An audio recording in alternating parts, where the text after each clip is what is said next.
Essula ya 29. Awo Abafirisuuti ne bakuŋŋaanyiza eggye lyabwe lyonna ku Afeki. Abayisirayiri ne basiisira ku luzzi oluli mu Yezuleeri. Awo abaami b'Abafirisuuti ne bayitawo ebikumi n'ebikumi n'enkumi n'enkumi. Dawudi n'abasajja be ne bayitira wamu ne Akisi nga basemba. Awo abakulu b'Abafirisuuti ne boogera nti, Abaebbulaniya bakola ki wano? Akisi n'agamba abakulu b'Abafirisuuti nti, ono si Dawudi omuddu wa Sawulo kabaka wa Isirayiri eyaakamala nange ennaku zino oba emyaka gino, so sirabanga kabi ku ye kasookedde asenga okutuusa leero? Naye abakulu b'Abafirisuuti ne bamusunguwalira.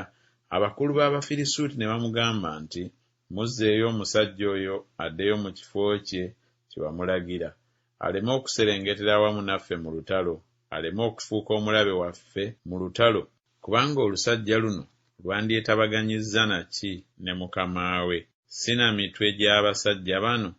Ono si ye Dawudi gwe baayimbiraganako nga bazina, nga boogera nti Sawulo asse enkumi ze ne Dawudi obukumi bwe?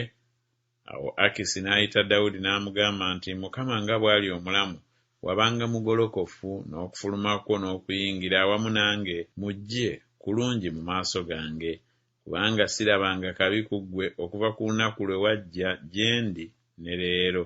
Naye abaami tebakwagala. Kale nno ddayo ogende mirembe, oleme okunyiiza abaami b'Abafirisuuti.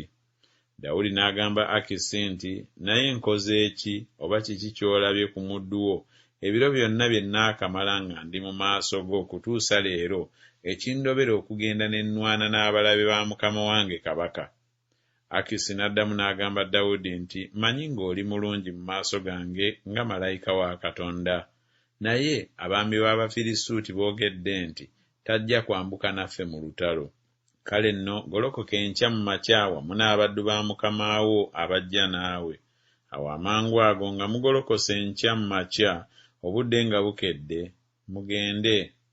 Awo Dawudi n'agolokoka mu makya ye n'abasajja be okugenda enkya okuddayo mu nsi ey'Abafirisuuti.